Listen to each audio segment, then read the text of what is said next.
अनाया के गायब होने के बाद घर में सन्नाटा छा गया।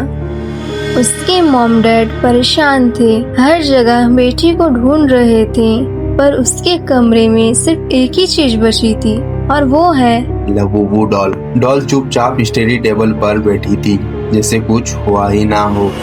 लेकिन दोनों को समझ आ गया था कि उनकी बेटी के गायब होने का राज इसी डॉल में छुपा हुआ है।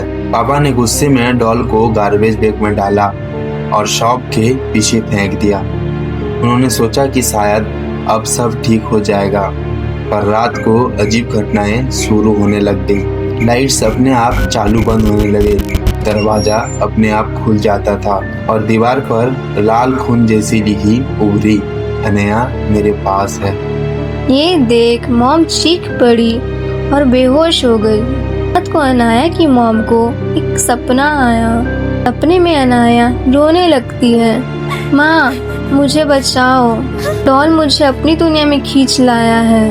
अगर अभी नहीं बचाया तो मैं कभी वापस नहीं आ पाऊंगी। अनाया की मॉम ने जगते ही सब कुछ अपने हस्बैंड को बताया। उन्होंने डिसाइड किया कि डॉल को तुरंत गिरजाघर ले जाना होगा। अगली सुबह वो दोनों लबूबू डॉल को एक बड़े चर्च में ले गए।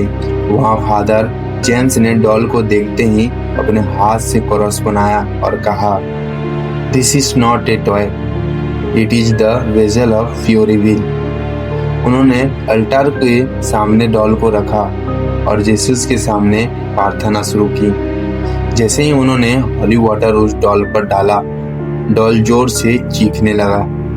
उसकी आंखों से लाल खून टपकने लगा और चर्च की कैंडल एक एक करके बुझने लगी। अचानक चर्च के बीच में एक व्हाइट स्मोक बनी और उसमें से अनाया के आत्मा दिखाई दी। वो चीख रही थी, माँ मुझे खींच लो, मुझे इस डॉल से आजाद करो। मॉम ने रोकर अपने हाथ बढ़ाया, लेकिन लबूबू डॉल ने एकदम से जिंदा होके मॉम के गला पकड़ लिया। फादर जेम्स ने क्रॉस उठाया और जोर से बोला, in the name of Jesus Christ leave this soul.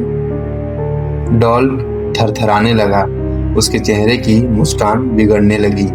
Cross की रोशनी उस पर पड़ते ही डॉल जलने लगा और उसके अंदर से काली आत्मा चीखते हुए निकल गई।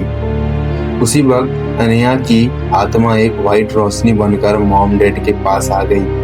उन्होंने सोचा सब खत्म हो गया है। घर लौटकर मॉम डैड ने सुकून से एक दूसरे को देखा, और जैसे ही वो अपने बेडरूम में गए, उन्हें मिरर के अंदर से आवाज आई और मिरर के कोने में एक छोटी सी लबूबू डॉल फिर से मुस्कुराती दिख रही थी।